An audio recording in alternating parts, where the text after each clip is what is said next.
Good morning. We're so excited you're able to join us today.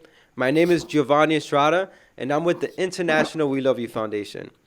We're so excited you're able to join us because this week is Earth Week. This month is Earth Month, and what's happening on Friday? Friday is Earth Day. This whole week, we brought to you all different presenters, from local government offices to even professors in the field. Today, we have someone from the federal government. In other words, someone who works with the White House. This is really exciting, and we hope you all are very excited and you can all tune in. So, we would not have been able to do this without our partners, which is why we want to give a huge shout out to Junior Achievement, who provides curriculum and programs that teaches students about work readiness, entrepreneurship, and financial literacy. And also our sponsors, Waste Management and Hayward. And we, again, are with the International WeLoveU Foundation. We are associated with the United Nations Department of Global Communications, and we believe that we can make an impact through a mother's love. So, again, we hope you all are excited, and we want to get right to it. But before we do, I want to bring back this piece of paper, right? So, Junior Achievement did an amazing job in having a template here where you can read a little bit about our speaker today. I'm not going to say her name yet. And then you can also see here, you guys can put some interesting points and also input your questions. So teachers, if you don't have this now, it's okay. Have the students, just write the notes in a notebook. And please feel free to also input your questions throughout the whole session. So I want to say one more thing. Thank you to all the schools. Actually, it's been projected that we have over 5,000 students that are going to be tuning in all the way from Palm Beach County and Treasure Coast. So thank you all for taking your time and joining us. So now for what you all been waiting for, our speaker, right? Today's day 3. So let's welcome our first speaker, Dr. Marian Leerburger. Good morning, Hi, Dr. Marian everybody. Leerburger. How are you feeling today? I'm feeling great. I'm so excited to talk to everybody. I'm sure all the students are very excited as well. As you know, this week is Earth Week, and we're trying to inspire the students. Just very quick, how do you feel about this whole week? I think it's an amazing opportunity to see what we can do to help the climate, help our environment, and help each other. Awesome. So we hope you can all be 100% engaged, and we want to introduce our first speaker. So our first speaker works for the federal government, and also she's been a professor in many universities. In addition to that, she works with the White House, specifically working with the John Kerry's climate team. So we are very excited to hear your story, and we'll love for you to take it away. Thank you. So I'll give you a little bit of background just so you understand. And it means that if you've never worked climate, if you've never had anything to do with the environment, that's okay. I didn't either. When I went to college, I studied psychology, and I wanted to work with kids and different issues. I'd lived overseas, and I was really interested in regional issues. When I started working, I did everything from law enforcement to working on drugs and crime and international issues and conflict. I worked 9/11 and counterterrorism. I've worked all sorts of different things, but I never worked climate. I didn't really know what climate was, aside from the fact that the weather could be bad sometimes. In the job I'm in now, I'm in charge of looking at global issues and sharing that with the senior leadership of the government to make sure they understand where there could be threats, what are some of the things that they have to be concerned about, and giving them some warning to help them prepare and move forward when there is an issue. I started my job in January 2021. The new administration in the White House came in a few weeks after I started, and all of a sudden, climate and environment were huge issues. This is one of the top priorities for President Biden and his folks. So for the very first time, he named somebody as the Special Presidential Envoy for Climate, called SPEC, S-P-E-C, and that's John Kerry. John Kerry's job is to make sure that the United States and other countries are working together to try and improve the environment and climate issues so that as you guys grow up, The world is a better place for you, and there are things available to you instead of disappearing, like land, like water, like food, things that all of us take for granted, and we just assume we're going to be there forever. But if we don't take care of the earth, they won't. So no matter how old you are or how much background you have on climate issues, you can get involved and make a difference. That's the bottom line. Climate issues touch on so many things, from varying temperatures around the globe, which cause increased storms, changes in where snow and ice can appear, such as the huge ice storms in Texas last year, to droughts and health issues. We're even having snow in the Midwest this week, end of April. Who would have thought that? When the ice melts in the Arctic, for instance, that makes sea levels rise around the world. The water rising in the oceans means that the level of salt in the oceans changes, which then affects how fish can live, and that further affects the livelihood of people and animals. Additionally, rising sea levels means that those areas that are considered at sea level, which means they are low to the ground, may readily flood. If the sea levels rise in these areas, that means people can no longer live on land. They are thus displaced, they lose their houses and their land, and they need to migrate or move to other areas, often with just what they can escape with. That creates further issues for other areas of the world, where people migrate to without jobs or housing or anything of their own. They don't have medical care, they don't have anything that will help them live. A large unexpected influx of immigrations to an area means cities and housing become crowded. Schools become crowded, and the resources of that city are stressed. Money that would usually go to needy people in the city, such as those who are homeless, will be stretched to cover new immigrants and their families. Climate change affects other issues as well. For instance, weather changes affect critical infrastructure. Critical infrastructure, which is a word you hear on the news all the time, includes things like roads, dams, cell phone towers, and communication systems. It includes the stoplights on the streets. It includes the hospitals we look at. It includes our banking systems and how we get money. It includes all the ways that we communicate with each other through our phones, through the internet, everything that we use on a day-to-day basis. If the roads are washed out, supplies cannot get to the people who need them. If the cell phone towers and communication systems do not work because of heat or power issues, that affects the ability for banking, how hospitals can work, telephones, and many other things you use in your everyday life.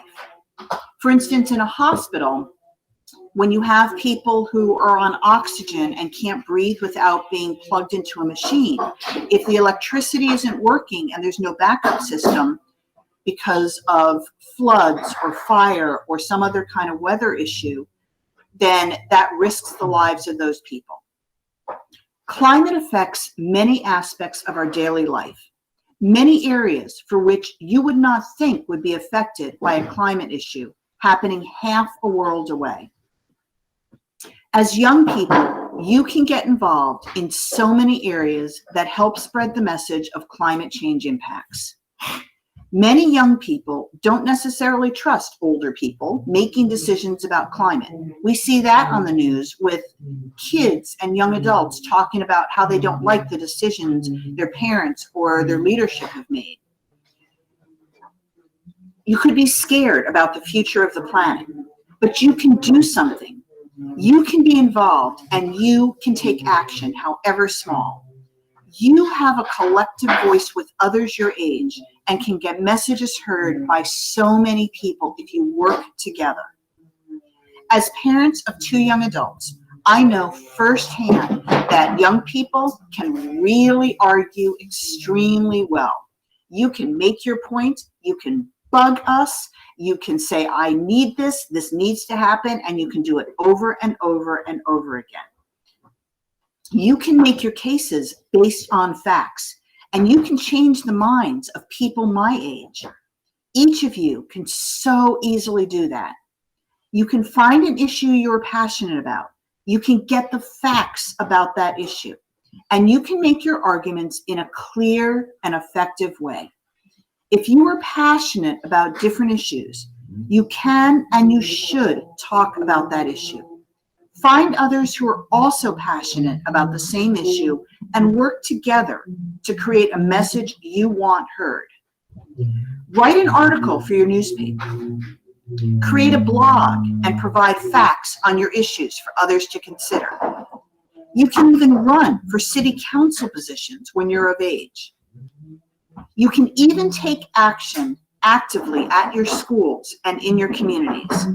You can organize people in your school to plant trees, adding to the need for oxygen in the atmosphere. You can volunteer for organizations helping with environmental issues. Many schools have a graduation requirement to volunteer somewhere. Why not make that volunteer experience something that is fun for you, but also supports a cause that helps so many people? There's some very simple ways to help with the climate. You can turn off lights you're not using, saving electricity. You can make sure that faucets aren't running for too long. When you brush your teeth, you can turn the water off when you're doing your brushing and then turn the water back on when you need to rinse your toothbrush or your mouth. You can close windows and doors to allow heat to stay in a house. You can take showers that are a bit shorter than normal, saving water. You can turn off your computer when you're not actively using your devices, again, saving electricity. When you drive, you can consider getting an electric car, just as my son did last month. It doesn't go as far as I would like it to yet, but it's an electric car. Carbon emissions are a critical concern for increasing temperatures globally. The production of coal and gas produce carbon emissions. Having an electric car saves those emissions and is green. And electric cars are getting better and better and more effective every year. You can take a bus or carpool to help the effects of carbon emissions. Best of all, you can let your friends know what the effects are of climate change and help them get involved in volunteer activities. The best way to make a difference with climate is to think about something you already love to do. If you're an artist, you can create art about climate issues and get your message across that way. If you love to write like I do, you can write stories or articles. If you like to talk, you can put together groups to discuss these issues and how to make a difference. Network with others and work together on those areas you love. You all have so much talent and such big voices and have so much that's important to say. Using your voices and your talent for something like climate issues will help so many people for so many years to come. I hope that helps, and I am perfectly happy to answer any questions you have. Your teachers will also make sure you have my email if you want to talk with me or ask questions outside of this forum, and I'm happy to talk with you and answer anything I can. Awesome. Back to you. Thank you so much. How was that, everyone? Can we get a huge round of applause, please? Thank you all for listening. Awesome. So thank you all so much for joining. Dr. Leerburger, that was amazing work. That was also very inspirational. And now we're going to move forward with our Q&A time. Are you ready? Q&A time. Yeah, okay. So this is the time where the teachers can go ahead and input the questions. So please feel free to do that. And as we see them, we'll go ahead and start asking. So any questions would be great. So I have one question for you. So when did you know this is a career you wanted to pursue? That is a great question. So I was really fortunate. I grew up right outside of New York City. And so I had all sorts of different cultural opportunities available to me. And my parents were very, very supportive in letting me try things. I was able to go on something called American Field Service, or AFS, to Indonesia when I was in high school. And AFS is all over the country. When I went to Indonesia, that opened my eyes to how different things were from where I grew up. There were sewers running down the roads. There was a hole in the floor of the house on the second floor to go to the bathroom, and that just dropped down to the ground with all the other dirt and rode down the sewer chain. And you could see how polluted and nasty and disgusting everything was. You couldn't drink the water because it wasn't safe. You had to boil the water. So I saw how different things were from where I grew up. You didn't turn on a tap and get clean water. That wasn't available. When I went to college, I knew I wanted to do something internationally. And I studied psychology and Asian studies. And I was able to do my junior year abroad in college to 3 different places. I went to Sri Lanka, I went to India, and I went to Taiwan. So again, all places that are very different from most of the area in the United States. Very dirty. Again, you couldn't drink the water. Food wasn't available for everybody. And there was a rainy season in the Asian areas I was in, which meant that you either had a hot season or you had a hot and rainy season. The streets would flood. Things wouldn't work. Electricity wouldn't work because there was too much put on those systems by people. There are too many people living in the areas. There are people living on the streets. So I knew I wanted to do something that would help people in other places. So I took a job with the government right after college, and I was very fortunate that they allowed me to work on things that I really enjoyed. So as I said earlier, I got experience working with things like drugs and counterterrorism and all of the bad things. I never knew much about climate as an issue. I knew that environment was an issue, but I wasn't an environmental scientist, and I thought you had to be. When President Biden came in office and I realized this was going to be part of my portfolio and I started doing research, I understood that it doesn't matter if you're a mathematician or an engineer or a computer scientist or somebody in the STEM field. If you're somebody like me who has more of a soft science background and writes and researches and thinks and works with different political customers and people within the state and local and federal governments, that you could make a difference in what you're doing. So I got very focused a year and a half ago in looking at what mattered with climate and what I could do. And what I could do with my skills was write a lot of papers and do a lot of briefings and talk to people and say, here's how it affects you. It's not just in another country. It's not just weather being bad for a week. This is something that affects all of us. We don't think about places like the Arctic, which is so far away. Mm-hmm. But as the ice is melting in the Arctic and the water levels rise, that affects us. For instance, in Alaska, because of the rising sea levels from the Arctic coming all the way out towards this part of the world, there are little villages on the ocean that are now underwater. They don't exist anymore. There are islands in the Pacific, in a warm water area, that are disappearing because the water is rising and going above their land and the islands disappear. Those people have to go somewhere. They don't have food. They don't have clean water. So in terms of your question of how did I get interested in this, it happened over time, but without having a background that I thought would matter, that didn't matter. You can get involved in anything you have passion about, and you can find a way to do that with the skills that you have. Oh, that's amazing. Really, all it takes is passion. Having a dream and putting it into action is all it takes. So thank you so much for that. As you've been giving us your answer, we have many other questions. So we're Sure. gonna keep it moving. So this is a double question. It's how long have you been working in the White House, and also have you met the President Joe Biden? excellent questions. That kind of gets to what we were talking about before this. I have been working with the White House this time just for a year and a half. But in the job that I have now, I've been in my job for 38 years, and I have worked with the White House and with senior leaders in the White House for probably maybe 25 to 30 of those years. So I've worked with different people.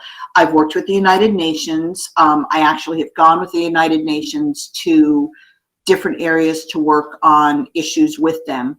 In terms of meeting Joe Biden, I have not met him officially. I missed him by about 10 minutes.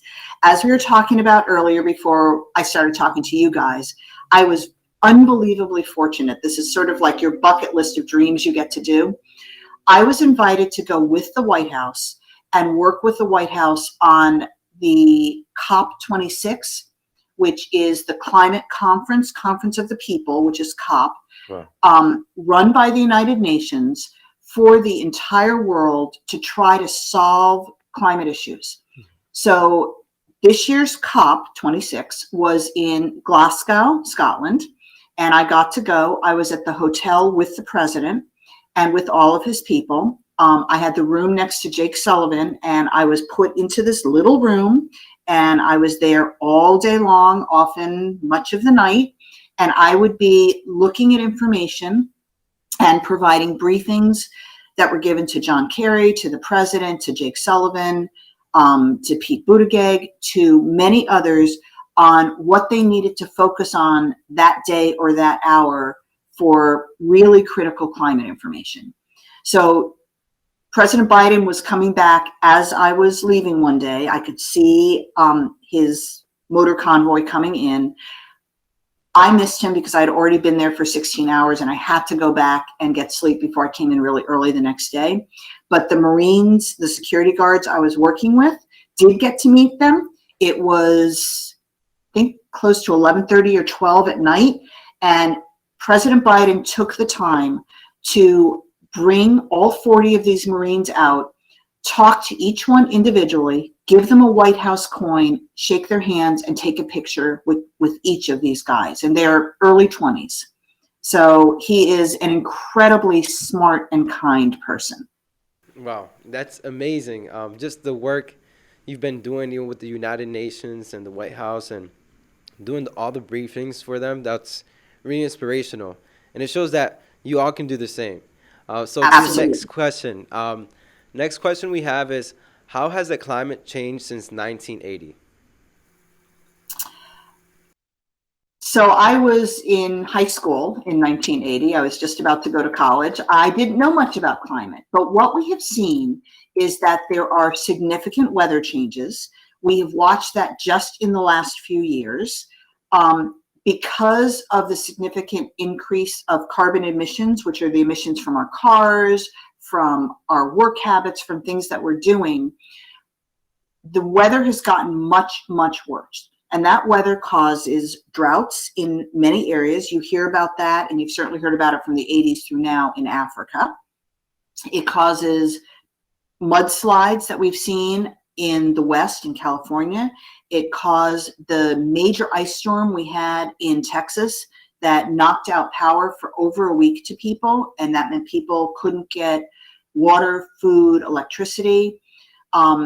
It's affected many, many things. When you have weather changes like that, that change over all of those years, people aren't prepared for it necessarily, and our systems aren't prepared. Our critical infrastructure, what we use every day for our heating, our communication, to bring water in, our roads to bring our supplies in, many of those have not been updated and improved upon or taken care of in decades. And with these climate changes, with what's happening to the weather and the climate and the heat increasing, that destroys our critical infrastructure, and it means that things break and we can't use them, and it takes a long, long time to fix that. So there are many, many changes that have happened since the 1980s of things that have gotten worse. Things are starting to get better. The fact that so many people, including all of you, recognize how important the earth is, how important the environment is, and how important understanding climate issues are, means that we can continue to work together and make things better. Awesome. Thank you so much for that. And then, as you know, all the students that are tuning in are from Florida. So this is a Right. question specifically about Florida. Have you specifically helped with Florida?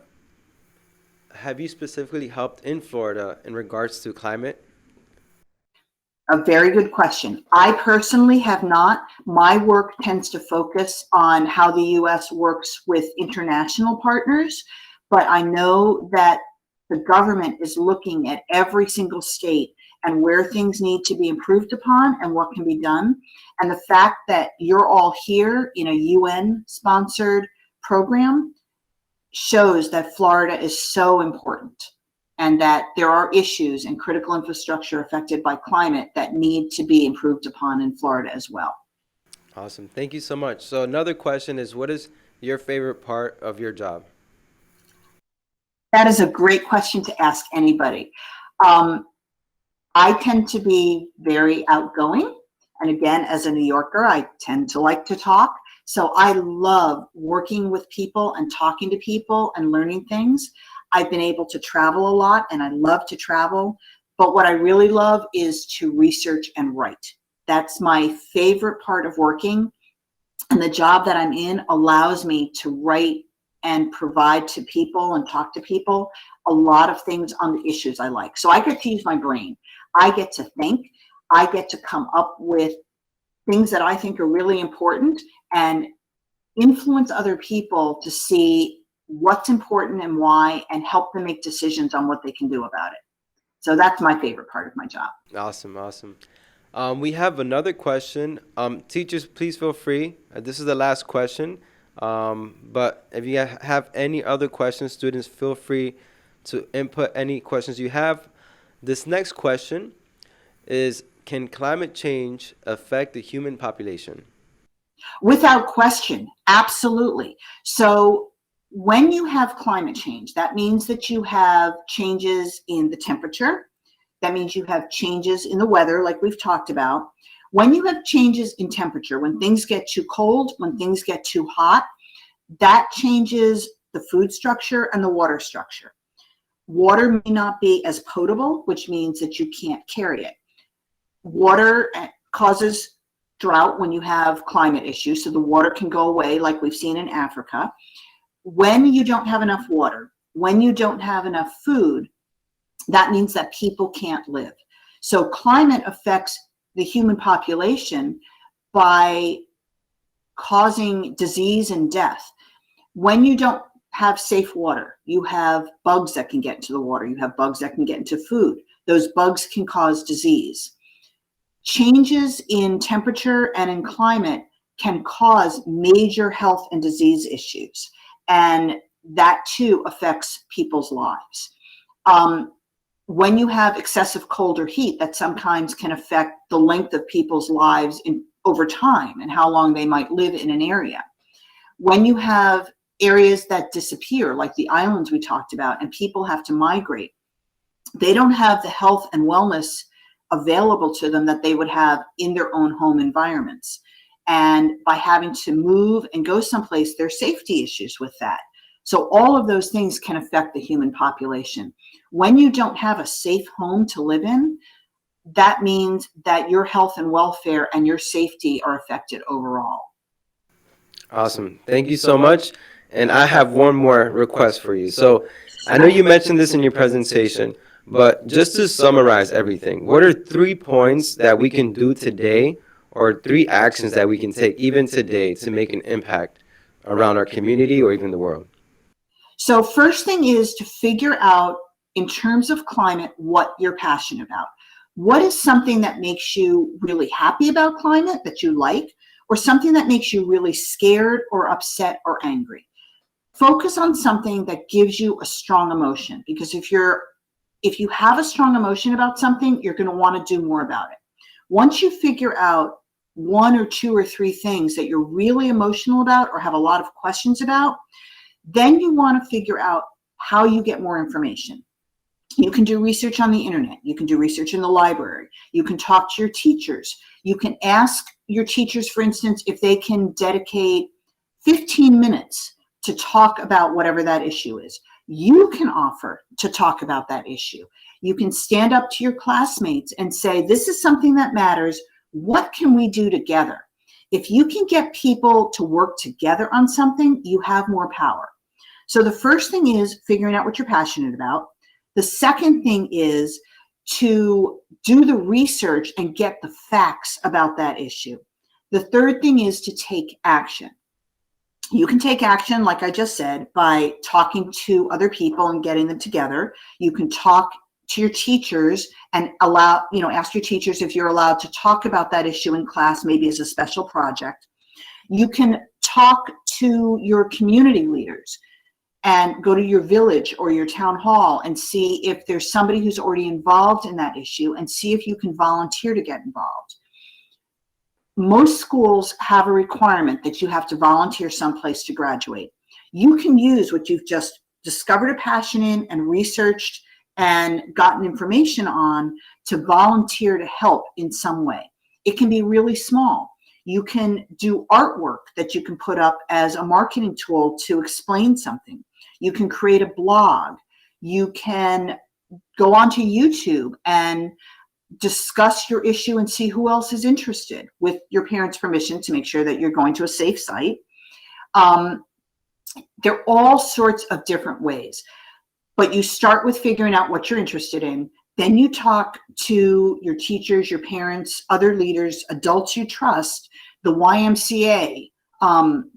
If you're involved in sports, your coaches. If you're in a church or a temple or a mosque, you can talk to your religious leaders. You talk to somebody who can help you gain access to taking action on that issue. Awesome. Does that help? So, yeah, that's great. So find something you're passionate about, do the research, and take action. Exactly. Perfect. Awesome. You summarized it much better than I did. No worries. So if you all want to take action, guess what's happening on Sunday? This Sunday, we're having a cleanup. So we'll love for all you all to be inspired, right? And take action even right away. The theme of this week is invest in our planet. In other words, you and I should take time and even put it into action so that we can make an impact. So we want to invite you this Sunday to our beach cleanup. We're partnering with Loggerhead Marine Life Science Center, and it's happening on Coral Cove Beach. We're registering at 8:30, and the cleanup starts from 9, and it goes to 11. If you want to sign up, please visit us at www.weloveyouusa.org, and we'll also send you the flyer and also the link as a follow-up. Thank you all so much. Before we conclude, we hope you can join us. All right, Dr. Leerburger, ready? 1, 2, 3. We love you. We love you. We love you. Thank you all so much, and we'll see you tomorrow. Have an awesome day.